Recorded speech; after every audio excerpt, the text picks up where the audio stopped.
গত 17 নভেম্বর আদালতে শেখ হাসিনার মৃত্যুদণ্ড ঘোষণা দেওয়ার পরে এই 17 ডিসেম্বর তার 30 দিন পূর্ণ হল।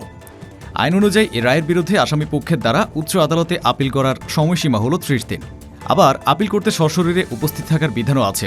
তাই এই সময়সীমার মধ্যে শেখ হাসিনার পক্ষে কেউ উচ্চ আদালতে আপিল ফাইল করেনি। প্রশ্ন উঠেছে, এর ফলে কি তার এই মৃত্যুদণ্ডের শাস্তি চূড়ান্ত হয়ে গিয়েছে? বাঁচার অন্য কোনো উপায় নেই?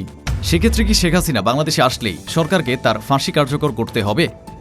উত্তর হলো না। এখনও হাসিনার জন্য কিছু আইনি সুযোগ আছে। প্রতিটি মৃত্যুদণ্ডের রায় অটোমেটিক সুপ্রিম কোর্টের রিভিউর সম্মুখীন হয়।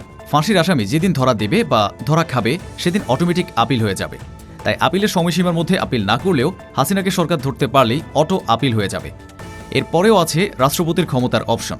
তাই হাসিনার জন্য এখনও কিছু লুপহোল আছে বাঁচার। অন্যদিকে মানবতা বিরোধী অপরাধের দায়ে মৃত্যুদণ্ডে দণ্ডিত হওয়া শেখ হাসিনাকে প্রত্যর্পণ চুক্তি অনুযায়ী হস্তান্তরের জন্য নভেম্বরে ভারতকে চিঠি দিয়েছিল বাংলাদেশ। এর আগে গত বছরের ডিসেম্বরেও দুইবার একই অনুরোধে ভারত সরকারকে চিঠি দেওয়া হয়েছিল, কিন্তু কোনোবারই ভারত কোনো রেসপন্স করেনি। শেখ হাসিনা ও তার দোসররা নিরাপদে ভারতে বসে বাংলাদেশকে অস্থিতিশীল করতে কাজ করে যাচ্ছে। ওসমান হাদির উপর হামলার ঘটনায় দায়ীদের ভারতে চলে যাওয়ার কথা প্রচার হওয়ার পর বাংলাদেশের জনগণ নতুন করে ভারতের উপর ক্ষুব্ধ হয়। দেশটির দূতাবাস ঘেরাওয়ের চেষ্টাও করা হয়। হাসরত আবদুল্লাহ, মাহফুজ আলম সহ অনেকে ভারতের বিরুদ্ধে কঠোর বক্তব্য প্রদান করে। এর প্রেক্ষিতে বাংলাদেশের রাষ্ট্রদূতকে ভারত তলব করেছে।